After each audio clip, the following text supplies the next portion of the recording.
Academy सुरू करणं हे माझं स्वप्न नव्हतं. माझं स्वप्न होतं की या स्पर्धेच्या जगात या समुद्रातला एक थेंब माझ्या उंदरीत पडावा आणि मी वर्दी घालावा. पण तिथं अशीही गोष्ट होती की तुमच्या शेवटच्या घावावर विजय मिळाला याचा अर्थ असा नाही की तुमचा पहिला घाव होता तो वाया गेला. या क्षेत्रामध्ये संयमाची भरपूर गरज आहे. संयम असेल तरच या क्षेत्रात आपण टिकू शकतो. आणि दुसरी गोष्ट अशा भरपूर घटना घडल्यात की ज्याच्यामध्ये तुमचं काम करतो म्हणून डॉक्युमेंट पोरांनी कुणाकडे दिल्या, त्या काम करणाऱ्या माणसाकडे दिल्या डॉक्युमेंट. असं कोणताही माणूस तुम्हाला काम करत नाही. तुम्ही जे होता ते तुमच्या प्रयत्नात न होता आणि प्रयत्न तुम्हाला तुमचं ते काय असेल यश मिळवून देत. सातत्य पाहिजे.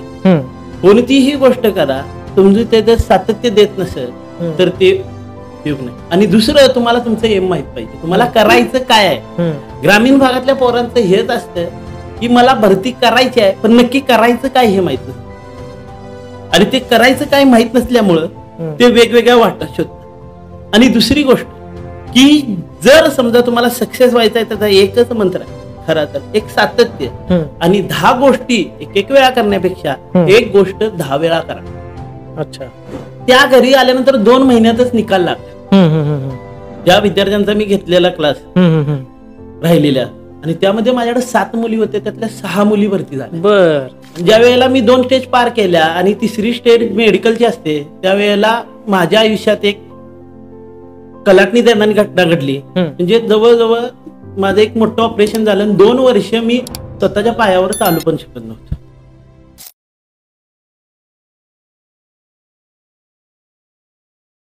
नमस्कार, स्वागत आहे तुमचं संवाद ध्येयवेड्यांशी या पॉडकास्ट चॅनलवर आणि मी आहे तुमचा होस्ट विनोद पाटील.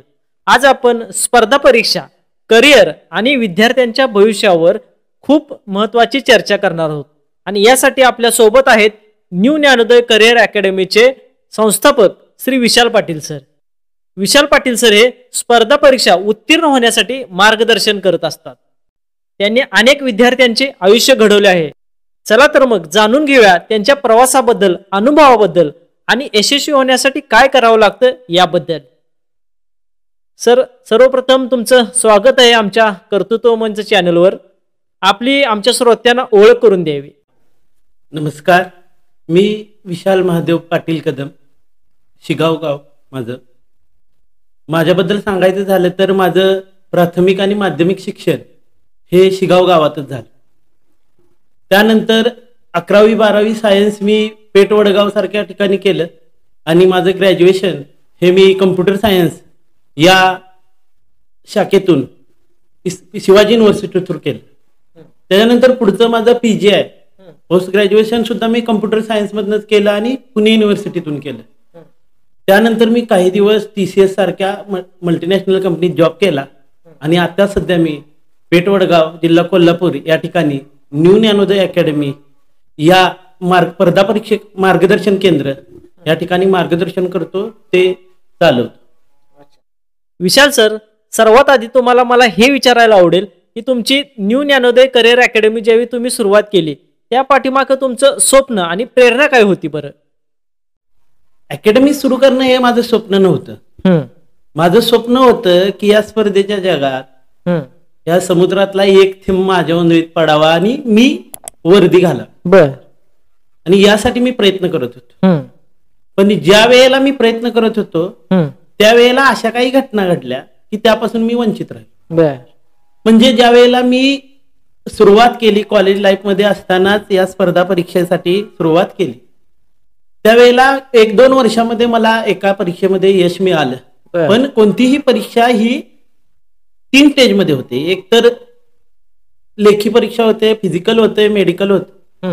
आणि ज्या वेळेला मी 2 स्टेज पार केल्या आणि 3री स्टेज मेडिकलची असते त्यावेळेला माझ्या आयुष्यात एक कलाटणी देणारी घटना घडली. म्हणजे जवळजवळ माझं एक मोठं ऑपरेशन झालं. 2 वर्ष मी स्वतःच्या पायावर चालू पण शकत नव्हतो.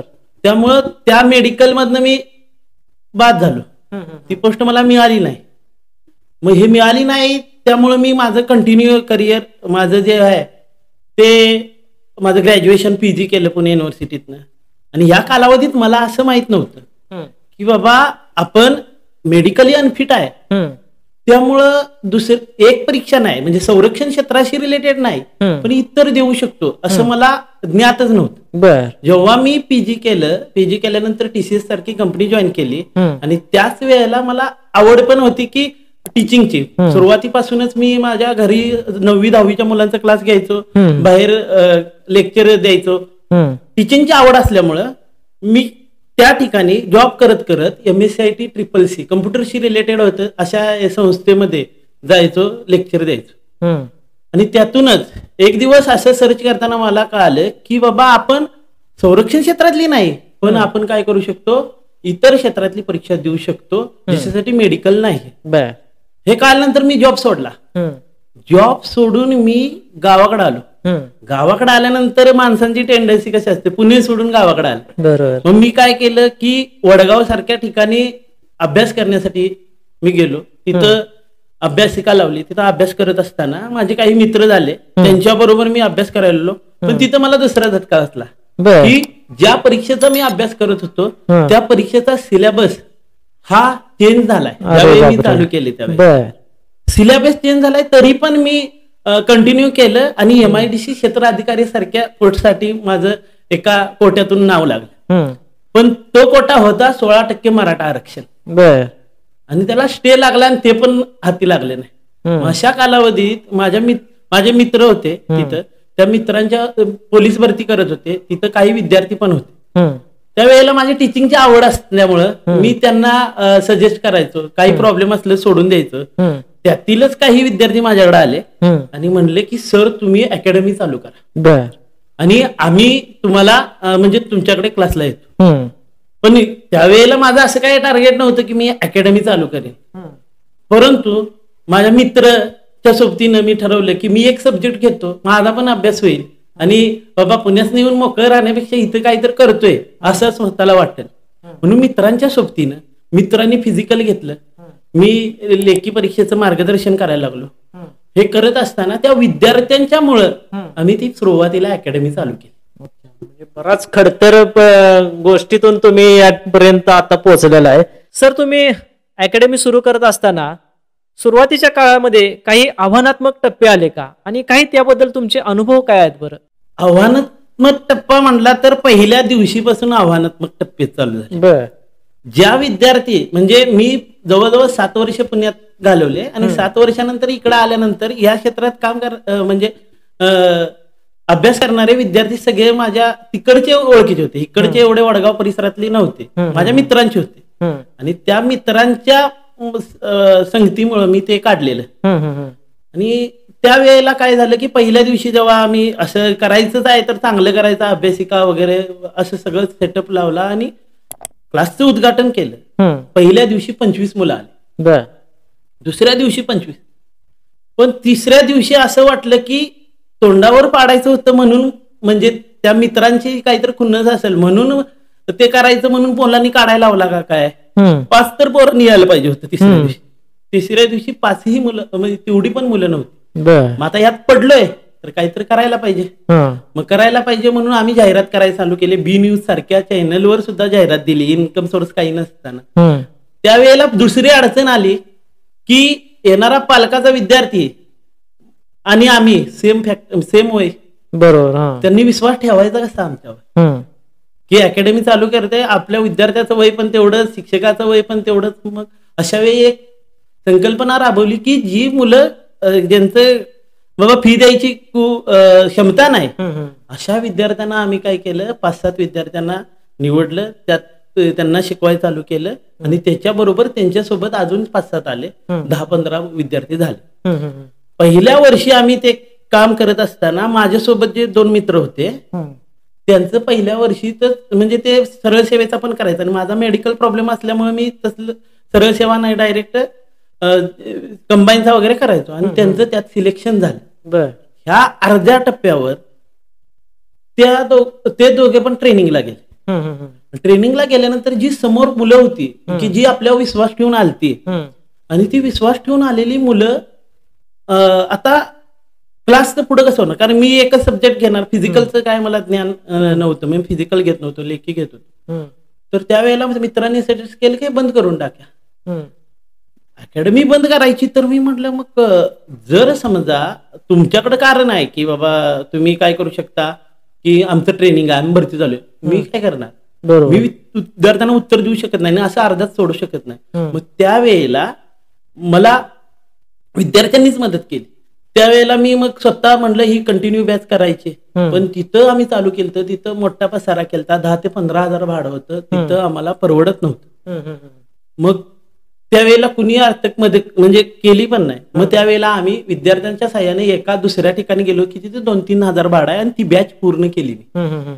ती बॅच पूर्ण करताना कासारवाडीचे दीपक खाडे, मग फिजिकल करायला माझ्याकडे ते विद्यार्थी होता आधी, आणि मग मदत सरांना म्हणून तो फिजिकल घ्यायला लागला आणि त्यावेळेला त्यानं फिजिकल घेतलं. बॅच पूर्ण झाली, मी क्लास बंद केला, घरी आलो. आता म्हणलं काय करायचं, पुण्याला जायचं. पण आम्ही ज्या आयटी क्षेत्रात होतो तिथं गॅप असतो, गॅप मेन्शन करत नाही, तरी पण काहीतरी करायचं. घरी आलो, पण त्या घरी आल्यानंतर 2 महिन्यातच निकाल लागला. ज्या विद्यार्थ्यांचा मी घेतलेला क्लास राहिलेल्या, आणि त्यामध्ये माझ्याकडे 7 मुली होत्या, त्यातल्या 6 मुली भरती झाल्या. 6 मुली भरती झाल्यामुळं सुरुवातीला थोडीच फी दिली, ती राहिलेली मी फीचा विचार केला नव्हता की ही बॅच कंप्लीट करायचं आणि बंद करायचं असा विषय. परंतु त्या मुली राहिलेली फी घेऊन घरी आल्या. त्याचबरोबर त्यांच्यासोबत इतर जे विद्यार्थी होते जे अनसक्सेस झाले त्यांचे पालक पण आले, कारण पेठ वडगाव सारख्या ठिकाणी अकॅडमी होत्या पण एक निकाल लागलेला नव्हता. आणि त्या काळात आम्ही जवळजवळ 7 पैकी 6 मुली आणि विद्यार्थ्यांनी, त्यामुळे पालकांच्या आग्रहास्तवर चालू करायचं. पालक घरी यायला लागले, विद्यार्थी पण घरी यायला लागले. घरी यायला लागल्यानंतर मी विचार केला की बाबा जर आपण आता आयटी क्षेत्रात एवढा गॅप पडलाय, आपल्याकडे अनुभव आहे, आपण या क्षेत्रात आपल्याला माहिती नसल्यामुळं मेडिकलला नसणाऱ्या काही फील्ड आहेत, त्यामुळे आपण 2 वर्ष घालवली. मग असं आपल्या काही बांधवांच्या आयुष्यात असं गरज असेल आणि आपल्याकडे एखादी गोष्ट असेल, आणि त्यावेळी असं झालं की मी पुण्याला जायचं तर गॅप, मग असं वाटलंय सगळं संपलंय. पण त्याच वेळी वाटलं की एंड इज बिगिनिंग, आणि त्याच मग ब्रीद वाक्यावर मी प्रारंभ याच ब्रीद वाक्यावर नवीन अकॅडमी चालू केली. आणि त्या अकॅडमीमध्ये दीपक खाडे जे कासारवाडीचे आहेत त्यांनीच फिजिकलची दुरापरत सांभाळली, म्हणून आम्ही न्यू ज्ञानोदय अकॅडमी म्हणजे पूर्वीच्या न्यू ज्ञानोदय केलं आणि नवीन अकॅडमी सुरुवात केली. सर साधारणपणे किती वर्ष झालं आपली अकॅडमी सुरू करून? तर 2016 पासून अकॅडमी चालू झाली. जवळजवळ 25 पर्यंत म्हणलं तर आता 9 वर्ष कालावधी अकॅडमीला झाला. सर आता जवळपास पाहता एक 9 वर्षाचा हा कालखंड, या 9 वर्षाच्या कालखंडामध्ये तुमच्या अकॅडमीमध्ये कोणत्या परीक्षांचा आणि भरतीचा अभ्यास केला जातो? सुरुवातीला ज्या वेळेला अकॅडमी चालू केली त्यावेळेला आम्ही कंबाईनची एक्झाम PSI-ST असिस्टंट साठी, त्याचबरोबर तलाठी, ग्रामसेवक, सरळ सेवेच्या जेवढ्या रेल्वे भरती असेल, स्टाफ सिलेक्शन कमिशन असेल केंद्राच्या, वनरक्षक भरती असेल, एक्साईज असेल, अशा सगळ्यांसाठी मार्गदर्शन करत होतो. पण कंबाईन सारख्या एक्झामला कालावधी जास्त लागतो आणि मॅनपॉवर पण जास्त लागते, आणि मी आमच्या अकॅडमीमध्ये मार्गदर्शन मी स्वतः वैयक्तिक करतो आणि ते मला लोड व्हायला लागलं. म्हणजे कंबाईनचा निकाल पण लागला. बुगाच्या वॉटर मधली एक मुलगी PSI झाली, ते आपल्याच अकॅडमी मधनं झाली, परंतु ते लोड व्हायला आल्यामुळे मी फक्त आता सरळ सेवा पॅटर्न चालू. तुमच्या अकॅडमीतील विद्यार्थ्यांसाठी काही कोणकोणत्या सुविधा तुम्ही उपलब्ध करून दिल्या आहेत, जसे की ऑनलाईन क्लासेस असतील किंवा हॉस्टेल असेल किंवा डिजिटल क्लासरूम वगैरे असतील?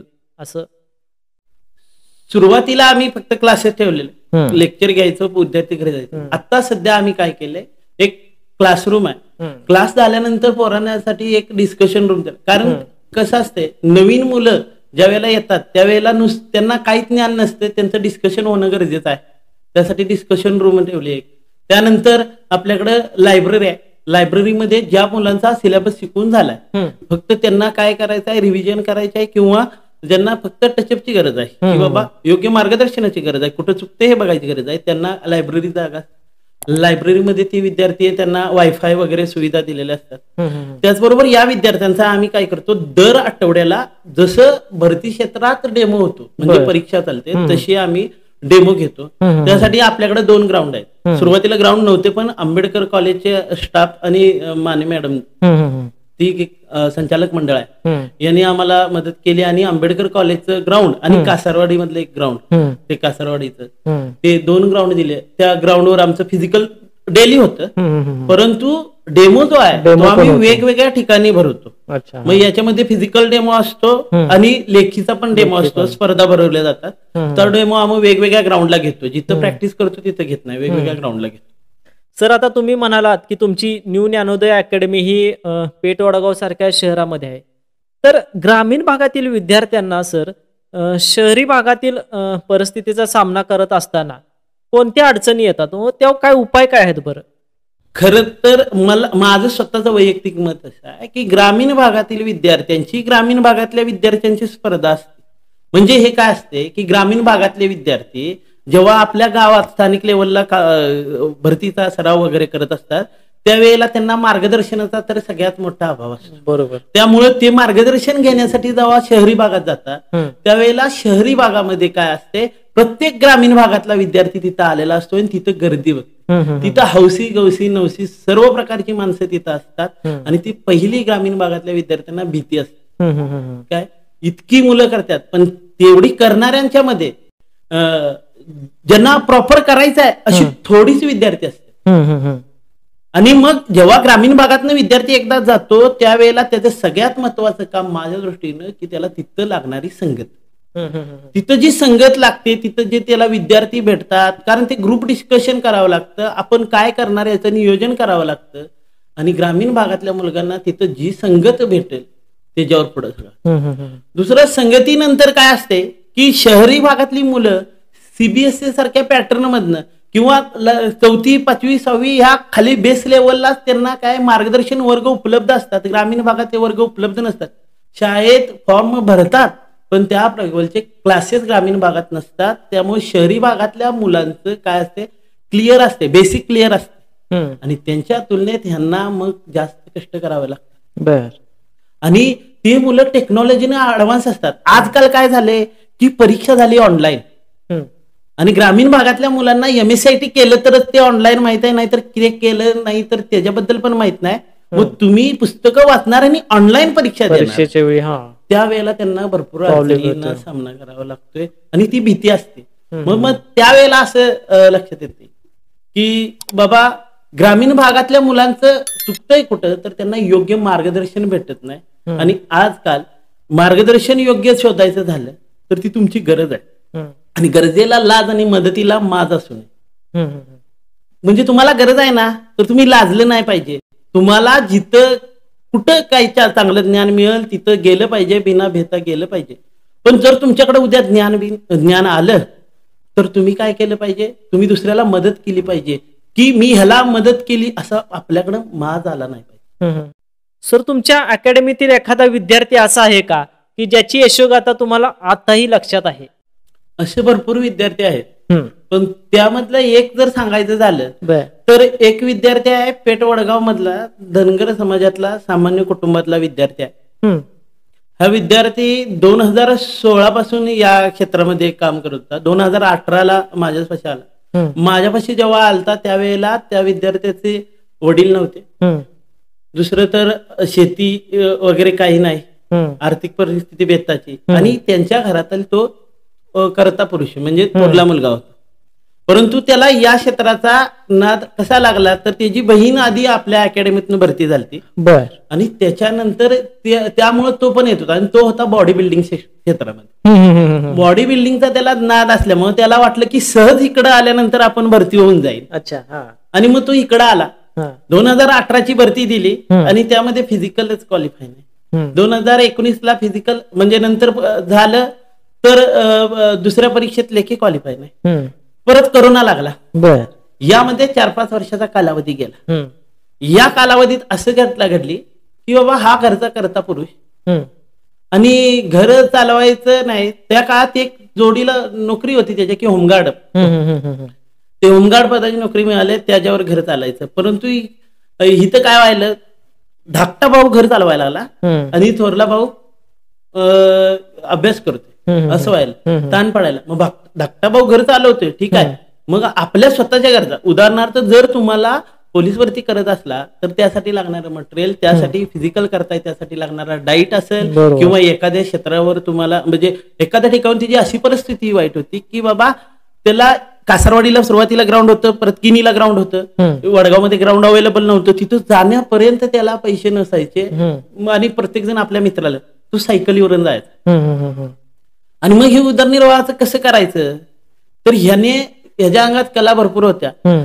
ह्या काय करायचा की बाबा आपलं बाळूमामांच्या ह्याच्यामध्ये वालुक वाजवतात, ढोल वाजवायला जायचा, परत फेटे नेसवायला जायचा कार्यक्रमामध्ये, त्याचबरोबर मालिकामध्ये रील्स बनवण्याचा जास्त, मालिका कुठं ह्यामध्ये काम कर, असे वेगवेगळ्या ठिकाणी तो काम करायचा. हे करत करत अभ्यास करायचा, करत अभ्यास करायचा. परंतु इथं चूक काय व्हायची, 2019 बरंच भरती झाली, 21 ची झाली, तिथं पण भरती नाही, 22 ची भरती झाली, म्हणजे नंतरच्या भरतीत सक्सेस नाही. इथं त्याच्याबद्दल काय व्हायला लागलं की मास्तरचा नाद सोड. 2018 पासून इतके दिवस तू त्यांच्यासोबत आहे, काय झालं, काय मिळालं, पण त्याची आपल्यावर विश्वास म्हणा, श्रद्धा म्हणा, झालो तर हितच होणार नाही. बरं असं म्हणलास ठीक आहे, प्रयत्न तर करायला पाहिजे. बरोबर. मग चुकतंय कुठं. यात कालावधी अशी घटना घडली की त्याच्या घरातून लग्नासाठी प्रस्ताव यायला आले, कारण लहान भावाचं वय वाढायला, मोठ्या भावाचं पण वय. बरोबर. मग काय करायचं आला माझ्याकडे. मग मी म्हटलं काय करायचं, जर तू 100% करणार असला तर निर्णय काहीतरी घेऊ शकतोय, पण करणार नसलास तर काय करायचं. आणि अशा वेळेत मग आम्ही एक निर्णय घेतला की धाकट्या भावाचं आधी लग्न केलं. याचं लग्न आम्ही भरती होणारच करणारच या हिशेबावर केलं. आणि मग त्या वर्षीची भरती जी आली त्यात पण झाले नाही. मग आता टार्गेट बोलणाऱ्यांची तोंड धरता येत नाही. टार्गेट गावला आम्हाला की आम्हाला काहीतरी करायला पाहिजे, आणि चुकतंय कुठं, तर चुकायचं काय की ह्या क्षेत्रामध्ये तुम्हाला सातत्याची गरज आहे. बरोबर.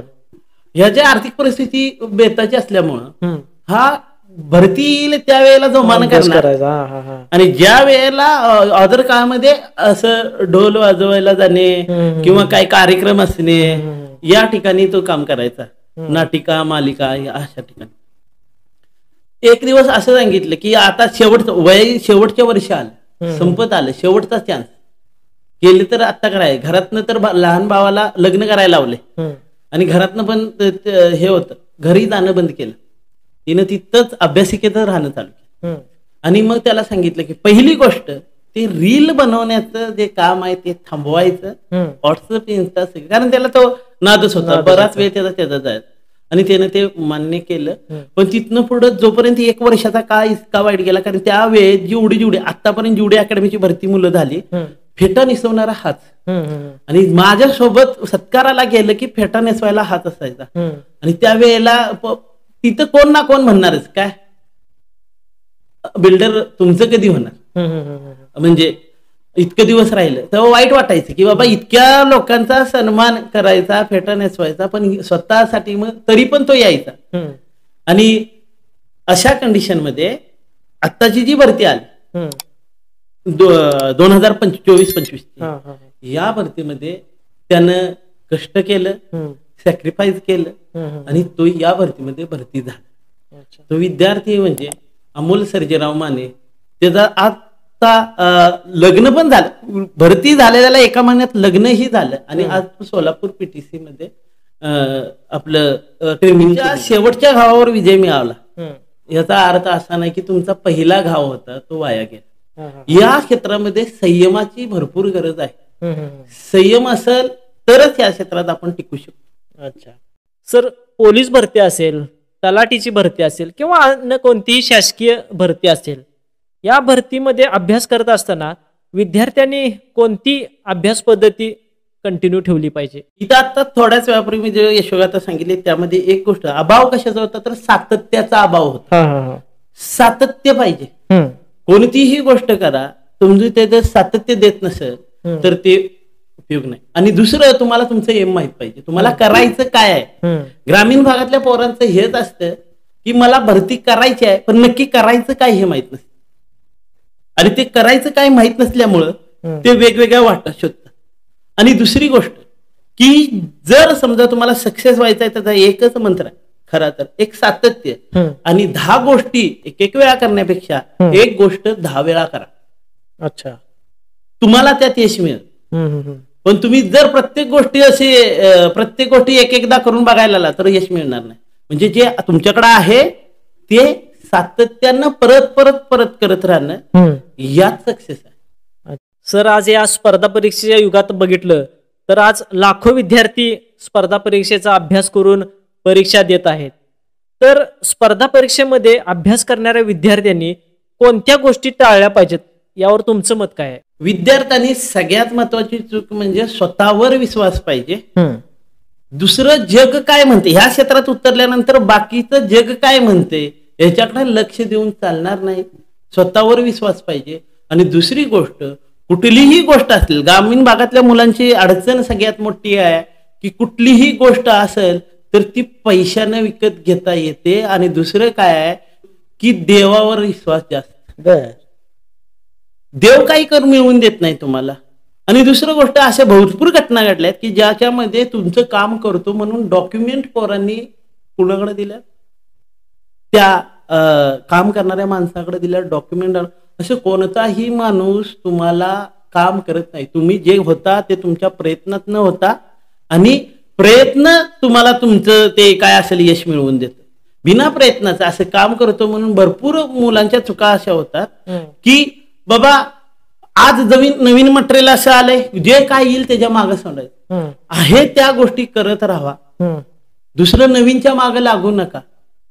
आणि तुम्हाला तुमच्यावर विश्वास पाहिजे तरच तुम्ही या सगळ्या गोष्टी करता. आणि दुसरा सगळ्यात महत्वाचा विषय, तुम्ही ज्या मार्गदर्शकाच्या हाताखाली काम करताय की ज्याचं मार्गदर्शन घेताय त्या गुरुवर तुमचा विश्वास पाहिजे. ते नसेल, त्याच्याबद्दल तुमच्या मनात शंका असेल तर तुम्ही 100% देऊ शकत नाही. तो माणूस सुद्धा 100% करून घेऊ शकत नाही. सर, आपल्या न्यू ज्ञानोदय अकॅडमीच्या भविष्यातील दिशा काय आहेत? म्हणजे नवीन शाखा असतील, ऑनलाईन क्लासेस असतील किंवा इतर काही? आता आपल्या अकॅडमीमध्ये कसं आहे की निवासी सुविधा नाही. आम्ही जे बाहेरीनं मुलं येतात त्यांच्यासाठी रूम बघून देतोय, मेस आहे जोडून देतोय. आणि भविष्यात आमचं असं आहे की ह्या तर गोष्टी करणारच, परंतु आता ग्रामीण भागातल्या मुलांची अडचण काय आहे की MSIT सारखी परीक्षा आहे, त्या परीक्षेचा डेमो सोडवून घेतात आणि काय करतात की बाबा त्यांना प्रॅक्टिस केल्यामुळे ते काय करतं सुकर होऊन जातं. पण ह्या क्षेत्रात आम्ही अशी वेबसाईट बनवायला लावलोय की ज्याच्यामध्ये आपण ऑनलाईन डेमो घेऊ शकतो. ऑनलाईन डेमो म्हणजे विद्यार्थी आपल्या इथंच ऑनलाईन एक्झाम देणार. आत्ताच कंडिशन काय आहे की पोरं डायरेक्ट काय करतात, सेंटरवर गेल्यावरच ऑनलाईन परीक्षा, त्यामुळे भीती निर्माण झाली. इकडे सराव करून घेतला तर ती भीती नष्ट होईल. आणि दुसरं टार्गेट असं आहे, म्हणजे असं आहे की ह्या मुलांना तुम्ही 12वी झाल्यानंतर तयार करायला, तिथनं पुढे बेस तयार करण्यापेक्षा या मुलांचा सुरुवातीच्या काळातच काही बेस तयार होईल का यासाठी सुरुवातीपासूनच ते मुलांसाठी ते मार्गदर्शन केंद्र चालू करण्याचा उद्देश आहे. अच्छा सर, आपल्या अकॅडमी मधून आतापर्यंत किती विद्यार्थी या भरती क्षेत्रामध्ये यशस्वी झाले आहे आणि कोणकोणत्या क्षेत्रामध्ये आज ते सेवा बजावत आहेत? असे भरपूर वेगवेगळ्या क्षेत्रामध्ये विद्यार्थी भरती झाले. त्यामध्ये केंद्र शासनाच्या परीक्षा आहेत, स्टाफ सिलेक्शन, की ज्याच्या अंडर जवळजवळ 7 एक्झाम येतात. म्हणजे CISF, ITBP, CRPF अशा प्रकारच्या 7 प्रकार. त्या प्रत्येक क्षेत्रात म्हणजे बऱ्यापैकी वेगवेगळ्या. स्टाफ सिलेक्शन म्हणलं की माणसाला एकच वाटतं, त्याच्यामध्ये 7 पोस्टमध्ये आपले विद्यार्थी भरती झाले. त्यामध्ये नेव्हीत झालेत, आर्मीत झालेत, पोलीस भरतीमध्ये, असे टोटल जवळजवळ आता आकडा 200 पर्यंत जातोय की जे कार्यरत आहे. त्यामध्ये गेल्या वर्षी एक भरती झालेला मुलगा की नेव्हीमध्ये, म्हणजे प्रत्येक क्षेत्रात एक कमांडो असतो, नेव्हीमध्ये कोचीचा आशिष आडके म्हणून मुलगा आहे, तो मार्कोस कमांडो झालाय. मार्कोस कमांडो म्हणजे 30,000 मधनं 3,000 मधनं परत कुठेतरी 10 जण राहतात, त्याच्यामध्ये तो मार्कोस कमांडो म्हणून कार्यरत आहे. त्याचबरोबर PSI सुद्धा झालं. तेच मला सांगितलं की बुवाची वाटार सारखी मुलगी NT कास्ट मधनं 4च जागा असताना त्यावेळेला ती भरती झाली. आज ती पुण्यात उत्तमनगर पोलीस स्टेशनला कार्यरत आहे. सर, सध्या सोशल मीडियाचं ट्रेंड आहे आणि स्पर्धा परीक्षा अभ्यास करणाऱ्या विद्यार्थ्यांनी सोशल मीडियाचा वापर कितपत करणे योग्य आहे? तुमचं मत काय याच्यावर? आता काही वेळेला बघायचं झालं तर सोशल मीडियावर काही वेळेला ऑनलाईन क्लासेस असतात, त्याचा विद्यार्थी वापर करू शकतो. परंतु सोशल मीडिया फक्त तुम्हाला जे दाखवायचं आहे ते दाखवलं जातं. जे म्हणजे ज्याबद्दल तुम्हाला ज्ञान पाहिजे त्यामध्ये फसवेगिरी भरपूर होऊ शकते.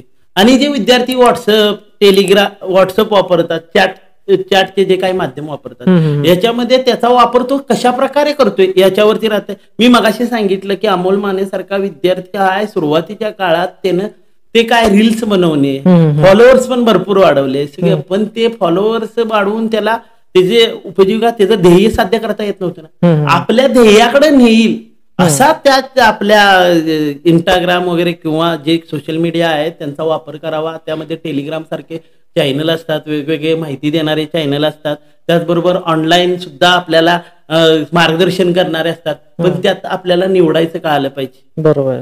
आवड बरोबर सर्वांना असते, पण त्यात निवड काय करायची हे आपल्याला कळालं पाहिजे. बरोबर. विशाल सर, विद्यार्थ्यांना शेवटी एखादा छोटासा पण मनाला भिडणारा संदेश एखादा काय द्याल बरं? तसं म्हणाल तर जे जिंकणारे ते वेगवेगळ्या गोष्टी करत नाहीत, जिंकणारे वेगळ्या पद्धतीने गोष्टी करतात. बरोबर. आणि दुसरं हे वेगळ्या पद्धतीने करायसाठी तुम्हाला तुमची मनस्थिती बदलली पाहिजे. तुमची ज्या वेळेला मनस्थिती बदल त्यावेळेला तुमची परिस्थिती आपोआप बदलली जाईल. म्हणजे ह्या सर्व खेळ तुमच्या मनस्थितीचा आहे. तुम्ही या क्षेत्रात ज्या वेळेला येताय त्यावेळेला तुम्ही तुमची परिस्थिती बदलण्यासाठी येताय, आणि परिस्थिती बदलण्यासाठी मनस्थिती बदलणं गरजेचं आहे. आणि आपली वेगळ्या पद्धतीनं वाटचाल करण्याची गरज आहे, कारण विचार बदलला तर नशीब नक्कीच बदल.